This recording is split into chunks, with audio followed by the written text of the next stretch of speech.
In the field of battle, as in all things, you'll perform as you practice. So practice hard. With practice, you build the road to accomplish your goals. Excellence lives in attention to detail. Give your all the time. Don't save anything for the walk home. The better a human prepares, the less willing they will be to surrender. Faster than a speeding bullet. I ran until my muscles burned and my veins pumped battery acid. More powerful than a locomotive. An idea is like a virus. Resilient. Highly contagious. Able to leap tall buildings in a single bound.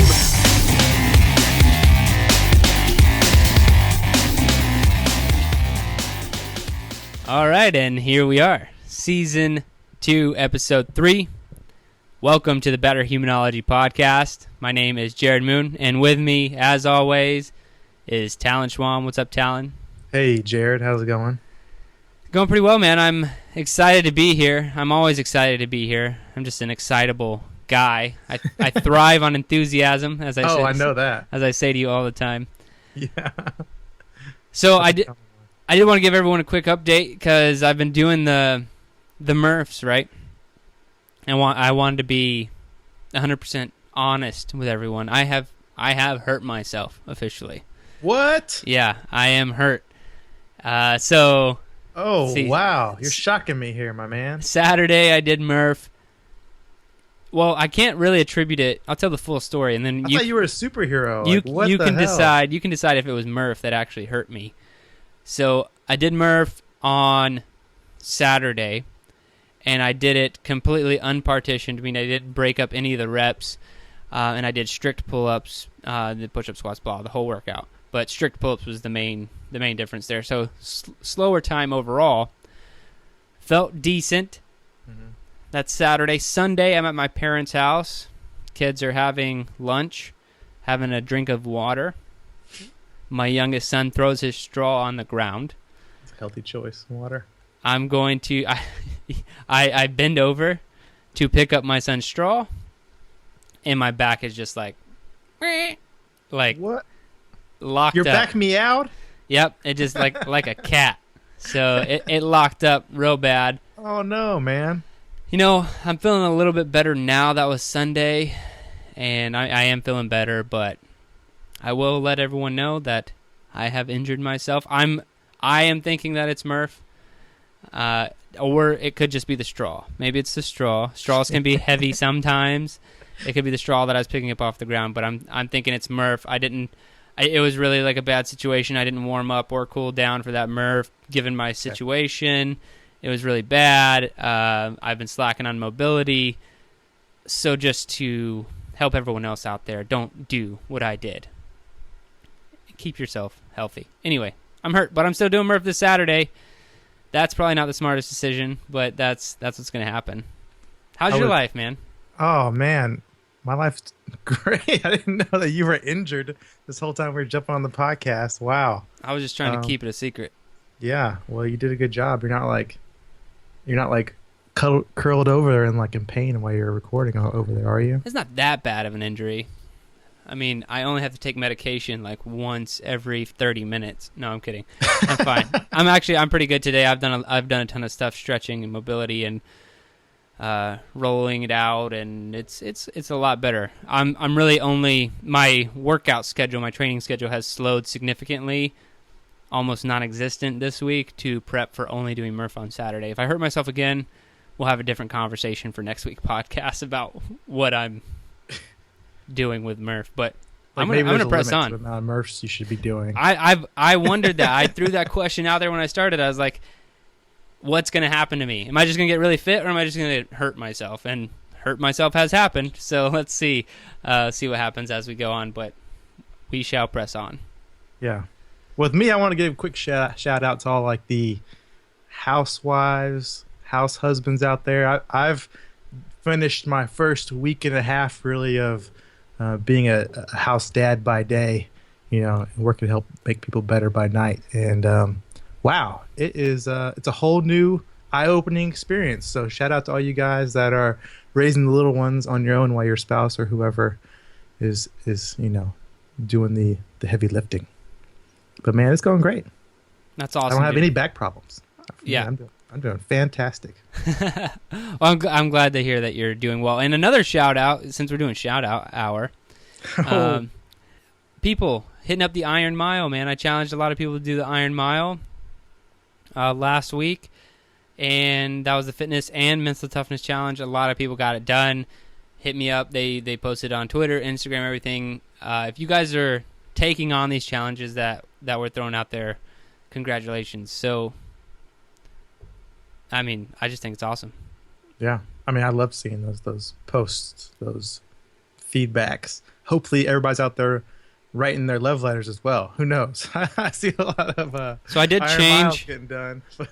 since I didn't complete your challenge the week one. I did it this week, and I decided to change it from love letter to affirmations. So, because affirmations are a little more standard, you just kind of write something good about yourself, and that's a daily practice. A lot of people put it in their morning routines or whatever. So, I moved it to affirmation, made me feel a little more comfortable with it. So if you're a big muscle man and semantics bother you, like love and touchy-feely stuff. Semantics. And you want to get in there and, call it, what did you say you called it again? Affirmations. Affirmations. That's the exact same thing. It kind does of the is. exact same thing. It's just not quite as fluffy. That's okay. You can do that. Cool. How'd it go? It went well. I'm not going to read my affirmations here on the podcast. No, of course Well, I not. should. Maybe next week. Okay. Week. So let's hop into this week's challenges and give everyone, I don't know, the breakdown, what we got this week. Do you want to start this week with Talent's Challenge? No, you go ahead and start this week. All right, so the fitness challenge this week, go out there, do it, and really, post on Twitter and Instagram, tag me in it. I would love to see you guys doing this stuff. So this week, the fitness challenge is death by push-ups. So if you're not familiar with a death by workout, here's how it goes, and especially for the push-up workout. So minute 1, you're going to do 1 push-up. Minute 2, you're going to do 2 push-ups. Minute 3, you're going to do 3 push-ups. Minute 4, 4 push-ups, all the way up as high as you can go. And I would be real surprised if I see anyone get past the 20-minute mark. If anyone gets past the 25-minute mark, I'll just be like absolutely impressed. But really, getting any amount of time is going to be good for this fitness challenge. So get in what you can. That is your fitness challenge for the week. Death by push-ups. So then we move on to your mental toughness challenge for the week. These are going to be different this week. And I'm really actually surprised. We talked about it in Season 2, Episode 1, cold showers. But I didn't actually challenge anyone to a cold shower yet. So that is going to be the challenge this week. Take a cold shower. Duration, 3 minutes. So that's a long cold shower. And you know what? Be safe with this stuff. Like, I'll go ahead and throw out the disclaimer since I'm not a doctor, nor do I pretend to be one on the internet. Just, be safe. Call your doctor if you're worried about your health. Disclaimer. Be safe with the cold water. But if you're like, there's no way I don't. Someone actually told me once, they're like, yeah, I don't do cold showers. I'm like, what do you mean you don't do them? It's like, yeah, they really suck. I just don't do that. I'm like, well, then maybe you should. So cold shower, 3 minutes. If you want to start with hot water and then transition it to cold for 3 minutes, that's fine. Working up to it however you want. If you want to just turn it straight to cold and then hop straight in. But come on, guys, it's summertime. This is probably the best time I could be recommending this for people. So your mental toughness challenge this week will be a cold shower for 3 minutes. All right. Cold showers work for me, man. For me though, it's like I have to do contrast a lot of the time because that like jolt of that cold water. It's like, okay, I got a minute down. Let's go ahead and give me a little bit of warm just for a little bit. But I still think I'm getting better because I'm still pushing myself to get that much. Hey, contrast is fine, man. Contrast works. Plus, my doctor said don't do cold showers. Yeah, I mean, if you're consulting the doctor, then you got to just listen to what they're saying. So let's hop into your challenge for this week, and then I'll go into my book recommendation. So my challenge for this week, and since you're doing death by push-ups, and since we were really sweet to ourselves last week writing love letters, I want to call it life without sweetness. So for a week, and this will tie in a little bit to what we're talking about today in the show, And it's something Jared challenged me to not too long ago. So like little props to my man here. But I want you to cut sugar from your diet for a week. And I know I'm not saying like jump on a diet right now or anything like that. Just try and see if you can go ahead and cut out sugar, because sugar just is not good for us. I don't think in any It's evil, man. it is. So yeah, been sweet last week. Get a little meaner this week. Cut that sweetness. No sugar for 7 days. Yeah. I love it. It's gonna be hard for me. All right, so book recommendation this week. If you are enjoying the book recommendations, let me know. I want to know more of what everyone wants to see. Like I said, I'm really big into self-development, self-help type stuff, business stuff, fitness stuff. In all honesty, I've been thinking about this a lot. I don't know if fitness books are really going to get recommended here that much, and the only reason is because I'm not reading. When I read a fitness book, it's not really like a fun read, should I say? Yeah. Like I'm reading Okay. almost like a textbook about fitness are the ones that I tend to really study. Like someone who's actually done something, not an opinion piece about fitness or training or whatever. Probably an established coach who's trained a lot of people, or someone who has like basically a textbook with a lot of studies backing it up. So those are the types of things I like to read when it comes to fitness. If you guys do want to hear those books, let me know. I will bring them onto the podcast.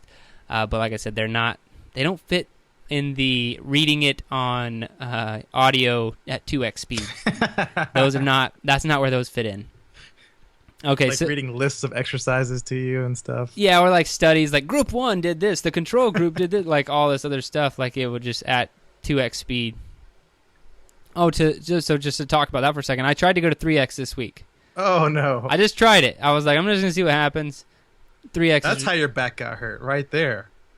Your brain was just overwhelmed. Probably. It stopped thinking about the muscles and all the things that I had to do. But, man, yeah, 3X is a bit ridiculous. Yeah. But there's a silver lining. So I was listening to 2X, right? I decided to hop up to 3X this week, see if I could retain. I realized I couldn't tell you what happened like a chapter ago, so I moved back. I was like, I'm going to move down to 2.5. 2.5 sounded slower and more manageable than 3. So it's almost like training, like you mentioned last week, training for double the race that you want to run. So I'm cycling between 2 and 2.5 to see what I can handle. If I can get 2.5 down, man, I can be really flying through some books. So let's get to the book recommendation. This week, the book I have to recommend is called Drive, The Surprising Truth About What Motivates Us by Daniel H. Pink. It's a really good book. He talks about, obviously, motivation and what actually motivates us. It's kind of a business standpoint, but also I think if you could really understand motivation for yourself, you might actually achieve more. And that's very true in the motivation sense in fitness. For a long time at End of 3 Fitness, if you signed up for my newsletter, the first question that I asked you in the first email, and I don't do this anymore because I couldn't keep up with the responses. I couldn't keep up with responding to people when they would reply to an email. And I didn't want to not be able to reply to people, so I kind of cut it out. But I asked, like, what's your biggest struggle right now in fitness and health and all this other stuff? And the overwhelming response was always motivation. Oh. Like, how do I stick with it? How do I stay motivated? And, I spent almost a year studying that exact thing because people said that that's what they were struggling with, and I wanted to know more about it and how I could help. And what I stumbled on and what this book also talks about is the self-determination theory. And it's a theory of motivation, and it's concerned with supporting our natural or intrinsic tendencies to behave in effective and healthy ways. And so, the book specifically talks a lot about how extrinsic motivators don't really work, or they only work to a certain point. And I put out a product a long time ago called the Mental Toughness Militia, which will soon be called the 21-Day Better Human Challenge at End of 3 Fitness. And all of that entire thing is based off of SDT, the self-determination theory. That was all the research I pulled because it's something that I agreed with most, going after those intrinsic motivators, how to find out how you're actually motivated. Because really, that I heard this story a long time ago. I didn't pull up whether or not it was true or where it came from, but this story of a group of guys where they were hired to dig a hole, and they get paid so much for digging a hole during the day.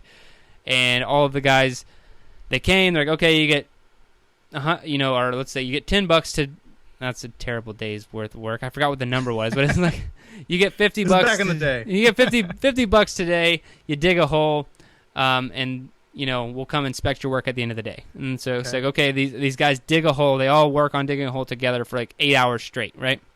Right. And then the foreman, whoever, he comes out and he's like, okay, great work, guys. And then they get the tractor, and then they fill, while the guys are standing there, they fill the hole back up with everything that they had done. And they're like, great work, guys. Okay, so tomorrow, come back. You're going to do the same thing, but we're going to double your pay. And so now they're getting double the pay.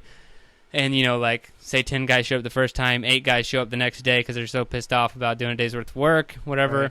And then, but it just kept going. And it's like, every day your pay gets doubled the next day if you show up and dig that hole. And it ended up, they drew it out long enough to where no one showed up to dig the hole. Because there was no, and if you're doubling a wage, like, that gets pretty serious pretty fast. Right, like, daily, yeah. Yeah, even if you started at $10 a day, you go from 10 to 20 to 40 to 80 to 160. Like, it goes up really fast. Like, you'd only have to endure like a few weeks before you're getting paid a shit ton of money to dig a hole. And so it's just it's a story that illustrates the fact that people think that they're motivated by money, but when you really break it down, you're not. You're motivated by 3 different things that the book points out, and it's autonomy, and it's the desire to direct our own lives, mastery, the urge to get better and better at something that matters, and purpose, the yearning to do what we do in the service of something larger than ourselves. So autonomy, mastery, and purpose are the 3 things that this book really, really focuses on and drives home. And again, one more time, if you guys want to go to Audible and download that, it's Drive, The Surprising Truth About What Motivates Us by Daniel H. Pink. And we do have, the opportunity to do a 30-day free trial and get that book for free if you're not already an Audible member. You go to audibletrial.com/betterhuman and download that book and give it a listen. Try it on 2x speed. And it's really good. If you're really interested about the motivation and answering that question, because if you can fix how you work personally with motivation and realize that it's maybe not an extrinsic motivator, it's not a donut at the end of the workout, that's going to get you there. It's something else that you need to fix. Once you realize what that is, everything else is going to get easier. And so I really recommend that book if this sounds like something that's interesting to you. This sounds like one that's interesting to me that I probably need to jump on like ASAP. Yeah, dude, it's a really great book, and I love the whole concept. And I mean, the first part of the book to me, in all honesty, was I feel like you need to focus on leadership in life. It's just something that I think that the first part of the book, if you have studied leadership and focused on being a good leader, you're going to understand the first half of the book, that you don't motivate people by just like being a micromanager and like, in my opinion, being a crappy manager. Sure. And that they kind of point that out at the beginning. So I was a little bored at first, but then it does get into a lot better stuff when he starts talking about the self-determination theory, which once I heard that, like, I was really hooked because I'd already done, like I said, like a year's worth of research on SDT before I had ever heard about this book. And so I was super excited, and got me through the rest of the book, which was awesome. So it's really cool. It reminds me kind of like, we talked about motivation on the show a couple of times, but for me, it's like we can't really be a motivator for somebody. Even when we talk about like, oh, guys, you can do it, like it's about, that's why we talk about mentalities, I feel like, all the time, because it's people understanding what their intrinsic motivations are and coming to terms with those on their own. So it sounds like this book really helps with that. If you find out why you're intrinsically motivated or how to, and it's normally, I mentioned last week, the whole working on your weaknesses, how I think that's okay to a point, but it's also kind of BS because, right. You should try to get better at things, but that whole mastery part of SDT, if you're not mastering something, you feel like you just suck at something every time you go to do it, unless your intrinsic motivator I want to be good at everything, so doing something that sucked. But if that's not it, then you're just going to beat yourself down and hate what you're doing. So that's why in fitness, I always urge people to do what they're passionate about, what they enjoy. If you don't enjoy CrossFit, don't do CrossFit. If you don't enjoy running, do not run. Do something that you enjoy, something that you like, something that's going to push you and get you excited to do it the next day, and it's going to last for so much longer.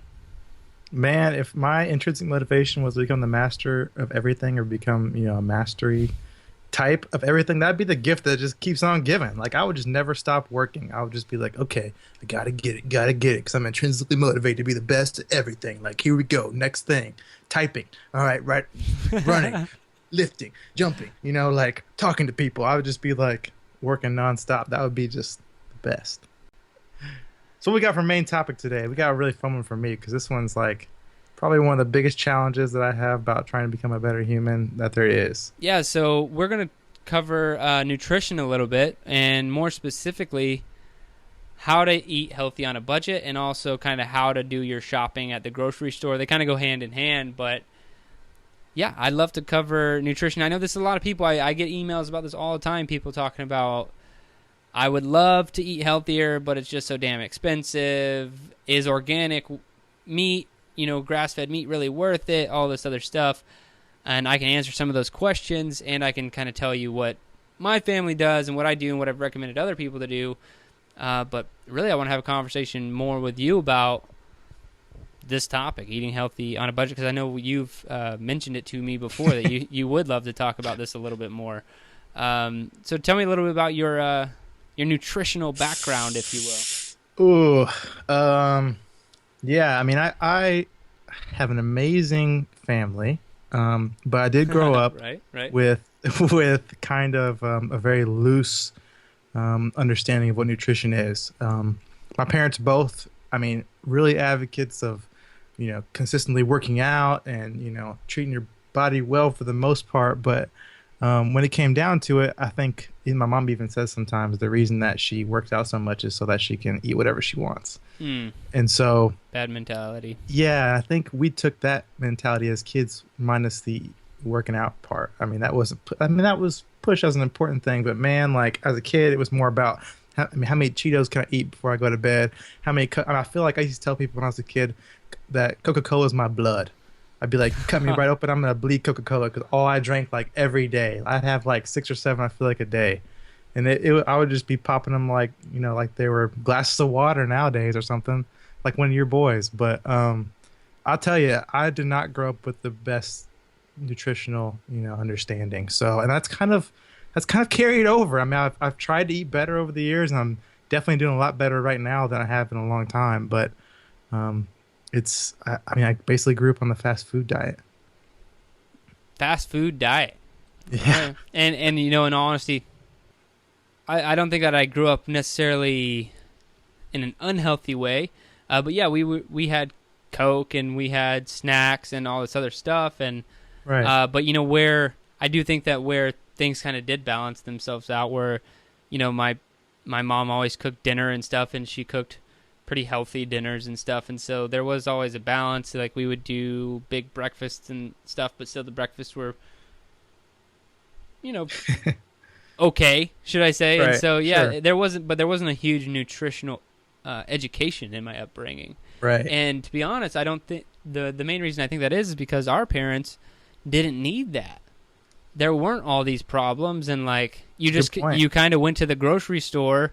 The cows that you're getting from the butcher were, killed like out back, like at least my parents grew up in South Carolina, where that, stuff like that was actually true. So just going to the grocery store and buying the food that was there was relatively healthy. They didn't need like a nutritional education. And now today it's like a scary world. So if we don't teach our children what's healthy and what's not, but I do see a lot of positivity. Like, a silver lining here is you vote in this world. You don't vote on a ballot. I don't actually believe that. You vote with your money. You vote with your dollar. So if you want to see more of something, spend more of your money in that direction. And if more and more people do that, you'll actually see a change, like a change recently, like organic grass-fed beef being sold at Walmart. Oh, really? That was unheard of a few years ago. Wow. but so many people are starting to demand that and push their money that direction that it's actually becoming true reality. And to be honest, eating healthy on a budget may be simple as saying go to Walmart here in a few years when they have added a lot of those healthy options there. But I do have some other stuff. Well, I have a quick question, like a topic to bring up though, because it's something I feel like really is scary for someone like me that isn't really savvy on all this nutrition stuff. It's like there's a lot of misdirection out there. Like I go down the aisles, you know, at Walmart or wherever, and I see like mistake. I see like non-fat or, you know, gluten-free or sugar-free or, you know, like whole wheat, all these kinds of things. I'm like, okay. So they all sound good because it's got to be something bad to those. Like gluten, it's some mysterious thing out there. I have no idea what it is really, but it's like, it's got to be bad for you, right? 'Cause if it's gluten-free, then it's, you know, somehow better. So for me, like, even before you even start talking about like how to do it on a budget and everything else, when I go down the aisles, it's like, oh my goodness, I'm overwhelmed by how many selection, you know, opportunities I have of things that are probably not actually good for me. So you're just concerned about with how many Yes. things. Can you help me feel better about that? I mean, maybe we'll get to that later. I don't know. To be honest, shopping at a grocery store, you should stay on the perimeter, not go down the aisles. Get your meats, get your fats, and, you know, get out of there. So I mean, there's not a lot that you need other than, so if you think about it, like, actually let's break down a grocery store and let me explain that a little bit more. So if you were to go, like, typically, like, the meats are on the outside perimeter of the grocery store, right? Like, yeah, that's where you're getting your, the ones I go to, it is. Yeah, I mean, I really think that's most of them, because they have to do that for, like, refrigeration reasons and other stuff like that. So that's where you're getting your protein, and that's where, so if you want to get eggs, you're on a perimeter, right? If you wanted to get chicken, fish, pork, or steak, you're on the perimeter. So if you wanted to get vegetables or fruit, where are you going to be? You're on the perimeter, right? You're on the outside. The only time that this does kind of blend, some of the grocery stores I go to, it is still on the perimeter, but I have gotten pushback, but this is not true. But if you want to go healthy fats, so almonds, walnuts, almond butter, and then cooking with things like olive oil or coconut oil, some of that stuff can be found on the perimeter, depending on where your grocery store is. If it's not, then okay, protein, vegetables and fruits, perimeter, and then healthy fats, one aisle, you know.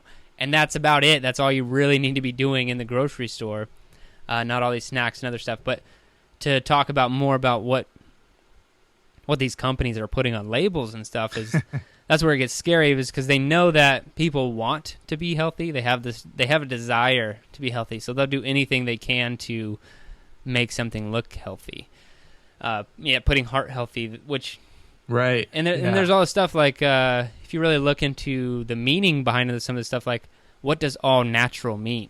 You know, does that mean anything? And typically, most of the time, it doesn't mean anything. All natural doesn't mean much of anything. Heart healthy, that, you know, based off of like one study somewhere that like whole wheat is healthy for your heart, so they're allowed to now put that on a label, and really grains overall are not good for you, you know, and all this stuff. So labels get really scary really fast because there are certain things that they can and can't say. And if you're saying that one of the words that they can't say, if something's fully organic, they can't really lie about that. It has to be organic, and there's an actual definition from the FDA on what organic means.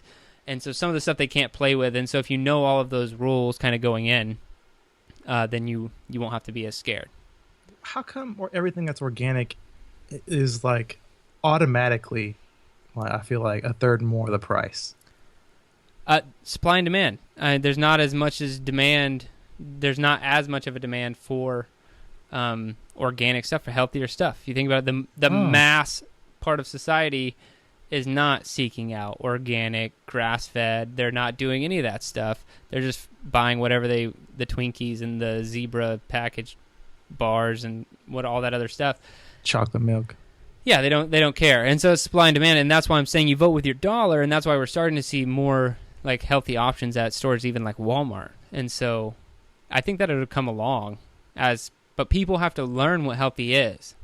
And healthy is not a shit ton of carbohydrates. Yeah. Yeah, the problem for me, I think I won't be eating any bread anyway. We're talking about like whole wheat and things like that this week because no sugar.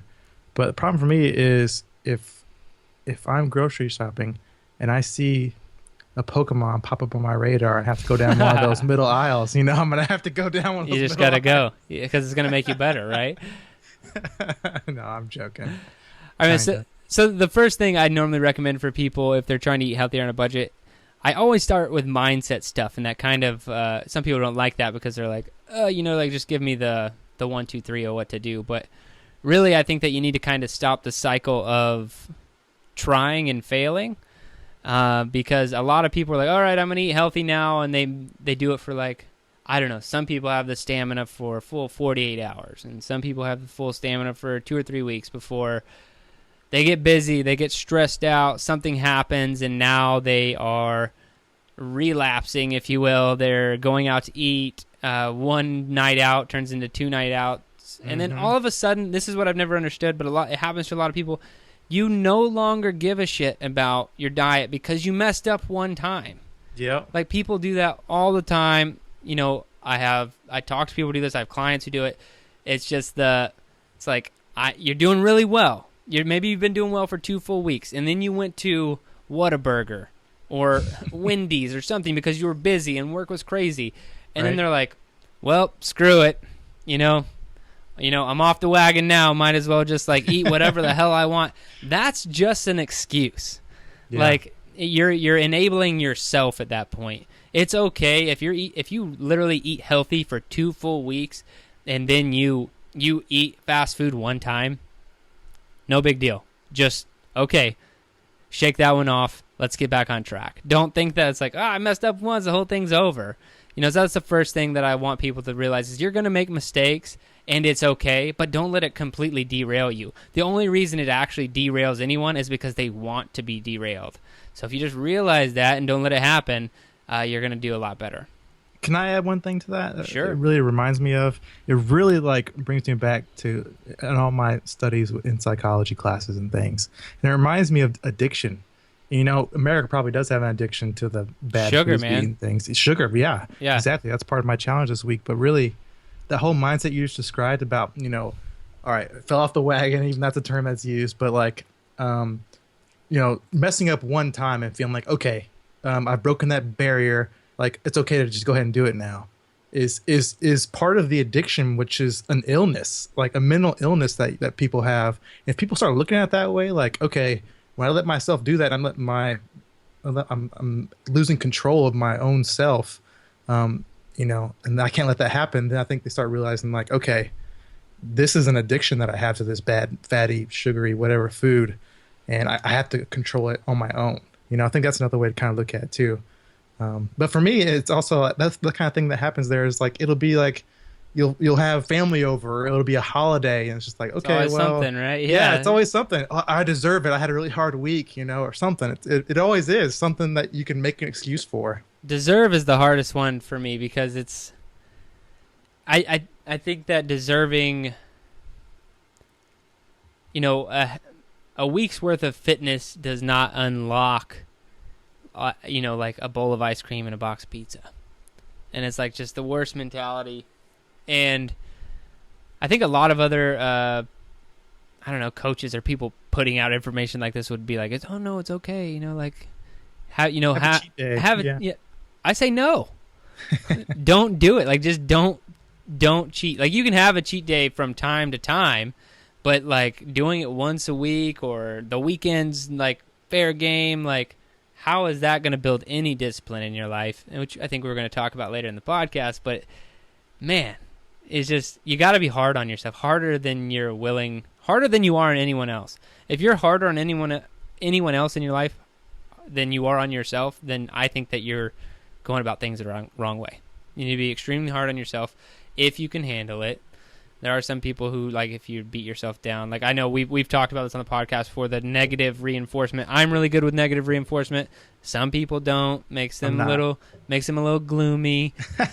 I'm not talking about you. I'm talking about a lot of people. Like, I got a lot of feedback. I got you. When I was I talked about negative reinforcements on the podcast before. They're like, you got anything positive? I'm like, positive? You can have something positive when you've won.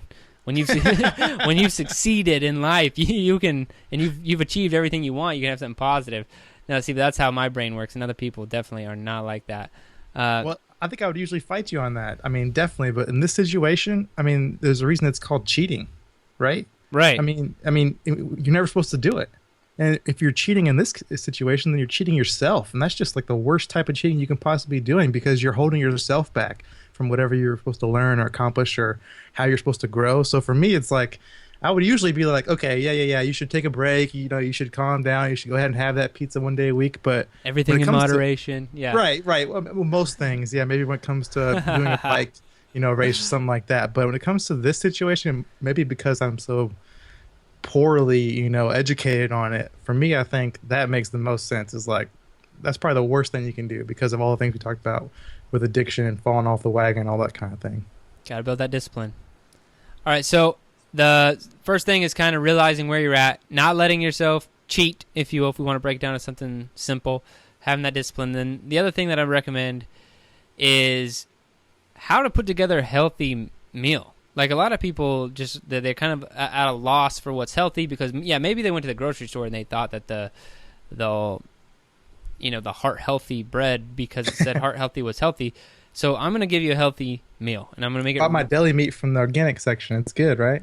It might be. There's some good deli meat out there these days. I'm going to write these down because I need these. Okay, so it's an equation. You ready for the equation? I am. So a healthy meal equals protein plus veggies and or fruits plus healthy fats. That's it.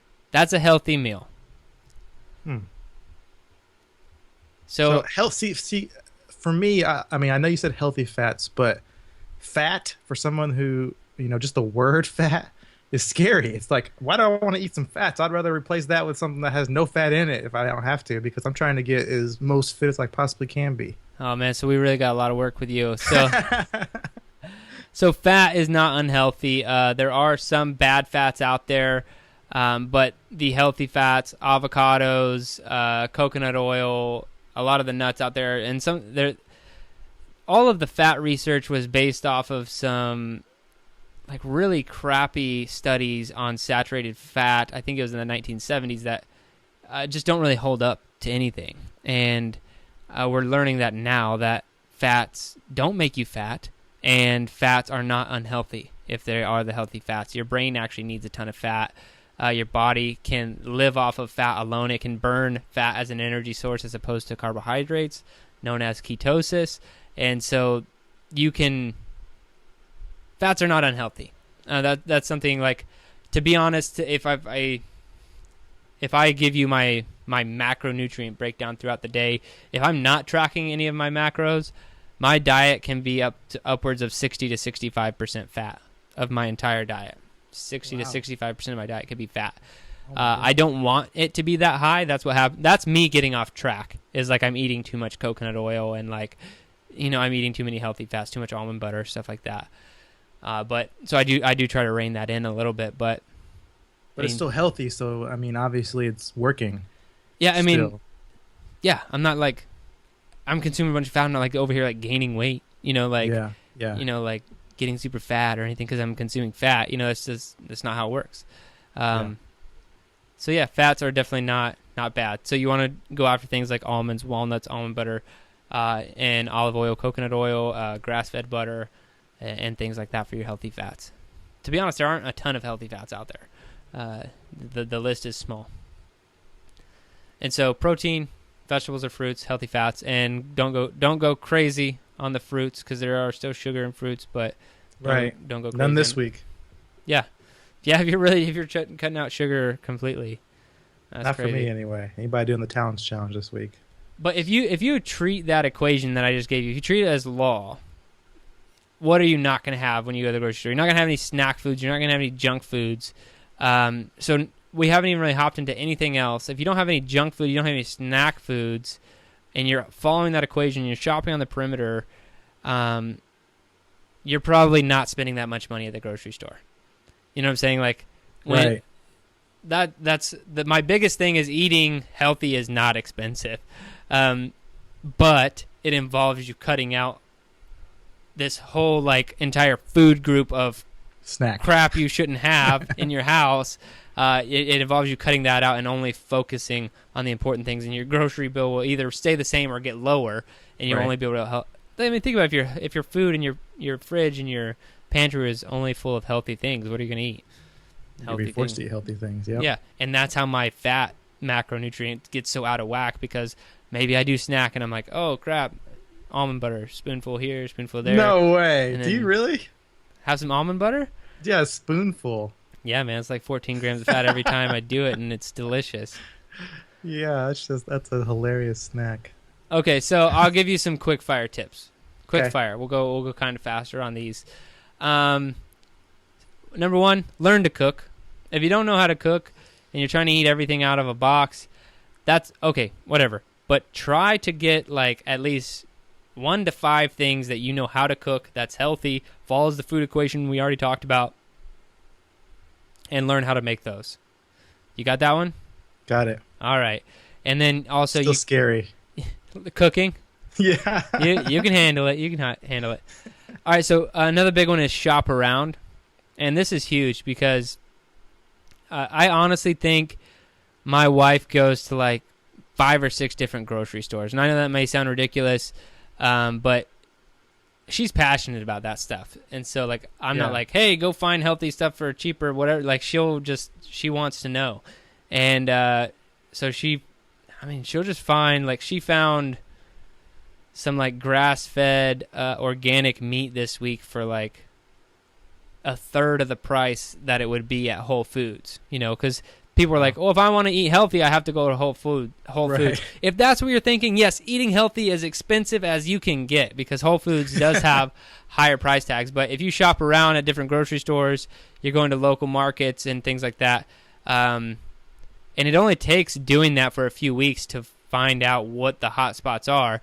You don't need to be like, okay, well, I normally shop at Walmart, it saves me a ton of money, but if I want to eat healthy, I have to go to Whole Foods. If that's your line of thinking, then yeah, eating healthy is way too expensive for you to maintain. But that's another one. Another one will be plan.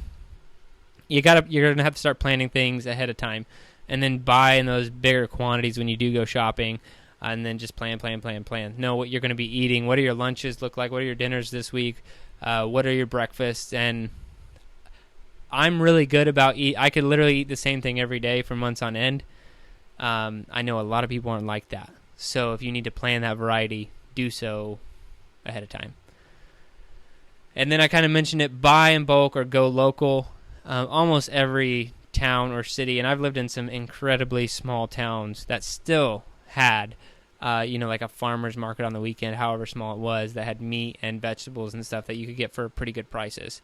Right. And then the last one I'll give you, like a quick fire tip here, would be eat everything you have. Have you ever like been in your house and you're like, man, I got nothing to eat, and your pantry is like absolutely packed, like every shelf has food on it, and so your fridge is full, but you're like, I got nothing to eat. I mean, it's technically got food on the shelves, and there's technically food in the fridge, but it's not food that you really want to eat. It's like Right. all the stuff that you really wanted to eat, you ate in those first few days that you bought groceries. Right. And so that's a paradigm shift, if you will, is moving to the fact that you literally buy enough food for, you have a family of 3, so you buy enough food for your family of 3. So if you did all your grocery shopping on Saturdays, by like Saturday morning, you just have enough for like to eat breakfast, and then have no food in the house because seriously you got to go shopping again. Yeah, that's the best way to save money. I'm not saying that like that's how your life should be, but if anyone is trying to eat healthy on a budget, you got to eat everything you have. Clear out your house, and then only have those healthy options when you replenish it. Those are some good tips, man. I have a couple of questions if you don't mind. I would love questions. Okay, so one is on one of your tips, and it's planning. And you just know how I am about planning. I probably mentioned on the show a bunch of times. But so is this planning before you make it to the grocery store? So you plan your meals out for like that week? Is this planning like there's actually like this recipe's already in hand basically? Like, okay, I need 2 eggs for this one, 4 for the next one, 2 eggs for this one. So you're like, okay, I need 16 eggs. Okay, so I guess I'm buying 2 like, Okay, here's a real tactical tip. Download the app Grocery Trip. Grocery Trip. I think it's for iPhone only. It may be for Android now. Grocery Trip is awesome because you can put recipes in Evernote, or I think they have a few other options. And then Grocery Trip it'll give you your list. So say you got 5 recipes off the internet, and between those 5 recipes, you needed 15 eggs. So it'll tell you that you need a dozen eggs plus whatever, Right. And so it makes that stuff really easy. So Grocery Trip. So there are 2 things for grocery shopping. One, you got to have the pregame meal. You can't go to the grocery store hungry. Never, ever, under any circumstance, because what happens to me every time, even though I try to eat healthy, if I go to the grocery store hungry, I'm coming back with like Lucky Charms and Oreos. And I'm like, how the hell did this come home with me? And it's because I was hungry and it looked amazing when I was in the store. Yep. So the pregame meal. And then, you got to plan, man. Like, it doesn't have to be every recipe for every day, but maybe a few of them. And then you can just rely on, like, what you were saying, like healthy deli meat and having nuts as snacks. As if you have that stuff around, it's kind of like your in-between meals. But, you got to plan what your week's going to look like and what you're going to buy at the grocery store. And that also makes grocery shopping like a really quick thing if you're only hanging out around the perimeter and you already know what you're going to buy. Okay, that makes sense to me. And that makes it sound a lot less daunting, I think. Another one I had, though, you brought up earlier, like grass-fed meat. Like, why is that? Is that said is much more? I feel like more expensive than regular meat. Why is that so? Well, maybe not why. Is it really worth, I guess, the extra money to get grass-fed things? Yes, it is. So that's the unfortunate thing. I know everyone, like, when I get asked this question sometimes, is like, maybe it's not necessary. It's like, do the best that you can. If you can't afford everything to be grass-fed and organic, then just do the best you can. Start with your meats, because conventional meats these days are really bad. So maybe focus on putting your dollars towards healthier meats, and then after that you can focus more on everything else. But yeah, man, with all of the crap that they put in your fruits and vegetables, between steroids and pesticides, GMOs, and all that other crap, and then how your food is even raised and what it's fed, is all awful stuff. So all that does matter, and you should focus on what you can. Okay, I think that's one of the big changes that my family have to make, because we've been getting the regular meat this whole time. But my next question is my last question, and I've brought it to you kind of before, but not quite, I don't think, in this way, is that, and like now, like I said, I think, I'm eating probably the most healthy I've ever been eating in my life. But like, if we have, say, grilled chicken, a vegetable or two, something like that for a meal, I'm the guy that has to have like a kind of sauce to go with my chicken. I have to have like barbecue sauce or sriracha sauce or some kind of spice sauce to make my chicken, because for me, I mean, like I told you, I was raised in that way. I had lots of, fast food is very tasty. All the foods that I had and the meals my mom made were very tasty. And so I feel like maybe being from the South, I just need a little bit more of those tastinesses for my healthy meals. And so tell me how bad is that? Is that something I can still keep doing, or is that something I absolutely have to cut right now as well?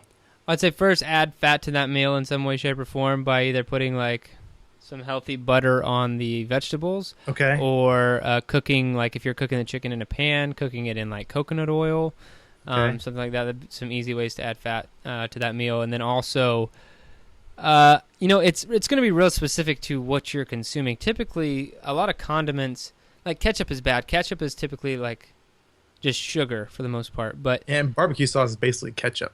I mean, just with a couple extra things. Yeah, so you'd have. I mean, I think hot sauce is probably going to be fine. Okay. I would look at the ingredients, but hot sauce, if it's like pretty healthy, like it shouldn't have much in it that's terrible. And some of that stuff is in moderation. Like if it's going to be 3 grams of sugar for a tablespoon, like okay, like just have your hot sauce. That's going to change your entire enjoyment of this week of your dinner. Yeah, unless you are cutting sugar out completely. But I would really just look at, if the ingredients seem very simple, there's only like 2 or 3 things in there, and there's not like some hidden, like some ridiculous sugar amount that you're like, holy shit, how'd they even put that much sugar in here? Then I would avoid it. But I'd say some of those things like hot sauce are going to be okay as long as the sugar content's low and the ingredient list is low. Okay. I think I can survive if I at least have my sauces. Yeah, I think you might be all right. It just depends on what you're using. It's going to be a case-by-case basis. Yeah, usually sriracha. I'll have to look it up, man. You know, so one of the biggest things that goes hand in hand with diet is going to be discipline, right? Yeah, you alluded to that earlier. A little foreshadowing there. A little foreshadowing. So, Bum, bum, bum. and the quote you read at the beginning, man, is Yeah. don't save anything for the walk home, you know, which is just great. And with practice, you build the road to accomplish your goals. Excellence lives in the attention to detail. And I'm just reading random sentences from that passage, and I think it's awesome. So what are your thoughts on discipline, man? I know that you were kind of a discipline hater, but at the same time, I think that you know that you don't actually hate discipline deep down.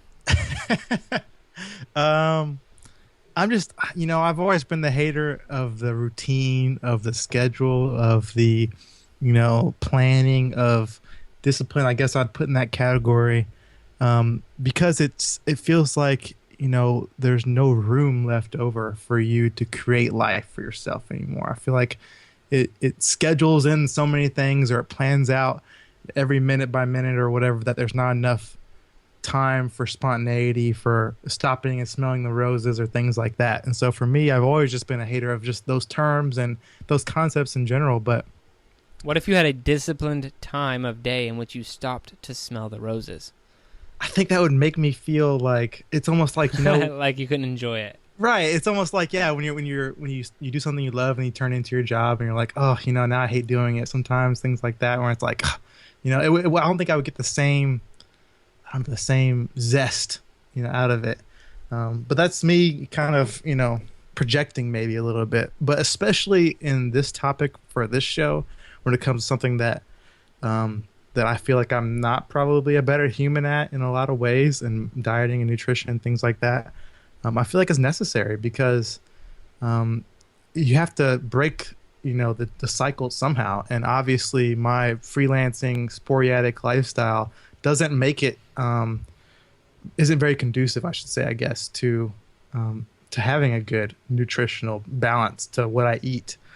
Because, you'll be off doing something, you didn't make plans, you'll be out seeing the sights or whatever, and you're just like, okay, we got to eat something, so we're probably going to eat out. And so that makes it tough. Whereas before, if we'd planned this out, maybe it'd be a picnic, or maybe we plan to go back home at a certain time. So I can see that. But I think you brought up an interesting point about discipline recently, or maybe it was a few weeks ago, I can't remember now, that made me look at it in a whole different way. And I can't really, do you remember how you said it?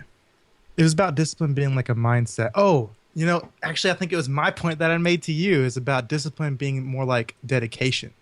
That's the word I would prefer to use. And I think when you think discipline, I think dedication. I feel like they're like synonymous. Like, right. Dedication and discipline are, in my opinion, they're synonymous. I think the only difference to me in discipline and dedication would be maybe discipline, you'd have a set time where you did the thing that you were dedicated to, and dedication would be maybe you don't have a set time to do the thing that you're dedicated to, but you're still dedicated. Right. You still want to get it done. You still probably will get it done, but you don't have it so well planned out. Maybe. Maybe not so regimented or scheduled, but I feel like they're very much they're synonymous, dedication and discipline. No, I think I can see how they have a lot of similarities, but man, just hearing words like regimented, like you just said, it almost like makes my heart drop a little bit. I'm just like, ugh, like maybe it's the time I spent in the military and all the training we went through and things like that. But for me, it's just like I gotta push away from as far away as I can from those things. I just feel like that all the time. I don't know. Maybe there's not a lot of people out there like me. Maybe there are, but no, I don't know very many people who say that they love discipline. Sure, yeah. Like, I don't know. That's a rare person who's like, man, discipline's just freaking awesome. Like just making sure I don't do the things that I kind of want to do, and like making sure I do the same thing at the same time every day. Like, no one enjoys that. That goes back to our conversation last week about resistance and like, why the hell can't we just all do what we're supposed to do like all the time, Yeah. And like, let's get over the fact that that's not a realistic world. I'm just talking to myself there. I'll get over that fact, but really, how you do just achieve the things that you need to achieve day to day, since we don't live in this perfect world where you can just do what you need to do all the time, is discipline. Is just, tying yourself down and being disciplined, man. Like, just doing the same thing each and every single day, however small it is. It builds that discipline, it builds that habit, and you just can go from there. But it's hard as shit to do. Discipline's not easy. It's not easy for anyone. Even, like, I like discipline, and I still think it's one of the most challenging things that I face, so. Something I really think that, and you brought up a really good point, it is challenging. I think I'm fighting the discipline battle right now, ever since having my daughter. I feel like it's really forced me to have discipline in ways where I would have been, just trying to reject it. I mean, like I said, now I'm doing a lot of the house dad stuff during the day, and I'm, really doing most of my work at night. And so that's discipline. I mean, I have to regiment myself to be able to actually work in that smaller amount of time than I would have had before. I have to make sure I go to bed at a good time so I can get up and be ready to take care of her. And so I think, and this kind of brings it back. I think we mentioned a little bit last week too. It's like, it doesn't have to be discipline in regimenting yourself and planning and scheduling your life about things that you don't like to do. It doesn't have to be about, dieting, even though that's what we're talking about this week. But it can be about things you love too. And I mean, for me, like it is taking care of my daughter. I have to be scheduled. I have to plan, and I have to be regimented with her because she's a baby, and I have to be able to take care of her in the right way. Or like an athlete, they start being disciplined at a very young age, like a professional athlete, Mm-hmm.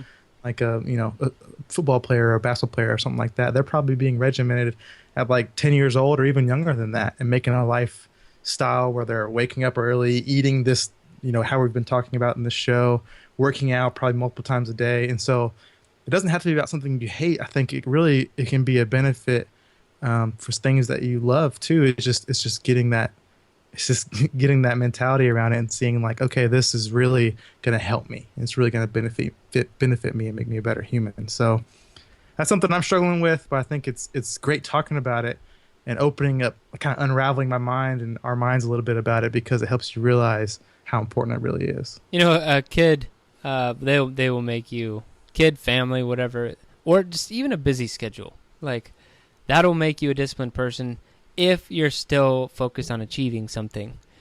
Because in all honesty, the busier life gets, you can head in one of two directions. You can head in the complacency and just kind of... So you get complacent. You just kind of start letting life happen to you. You feel like things... That's honestly the best way to put it, is you feel like things are happening to you, like you have no control. Like you're so busy, like you're like... life's so damn busy, like I can't achieve anything I want to achieve, like whatever, this is just the life that I live just now. Trying to survive. Yeah, you're just trying to do what you can each day. That's one way to go about it. Or you can get really freaking disciplined, because you're like, no, I still want to achieve this. I want to eat this way. I want to work out. I want to wake up early. I want to do whatever. Now, if, like you said, if you had like a 3-hour window that was your time, and it's happens to be at night when everyone else is sleeping before you go to bed, and you have those 3 hours, you're not checking Facebook during those 3 hours. You're not like getting really distracted. You're way more focused to achieve something and work on what you want to work on, when you still, like I said, when you have that achievement mindset, you want to keep going, but your life gets crazy. You have one of two options. You can get complacent and achieve nothing, or you get disciplined and achieve everything. That's powerful. That's it. I can't say anything else about that. That just came out of nowhere, so I'm going to have to end on that one. Unless, do you have anything else about discipline? No, I mean, I think we hit it pretty good. I mean, I feel like I love, these kind of discussions, because we make ourselves better, even with this show. That's why it's something I love about the show, is that it's not just about helping others get better. It helps us get better as well. And so, like you said, iron sharpens iron, and I think I got a little sharper tonight. Dude, I love it, because it's forcing me, like, now I have I can't slow down on reading a book. Like, I have to read a book every single freaking week. And that's what I'm going to do. So yeah, this show is definitely making me better.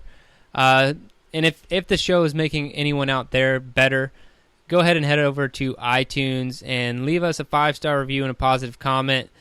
We'd really love that. And the reason we started saying this at the end of the show is because if you're listening to the show all the way to the end, you are our favorite listener. And so we know that you will help us out. head over to iTunes, leave us that 5-star review and a positive comment. It'll take you about 15 seconds, and it'll help the show out tremendously. So help us out there. Other than that, that's all I got this week. Yeah, thanks a lot for listening, guys.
Your best.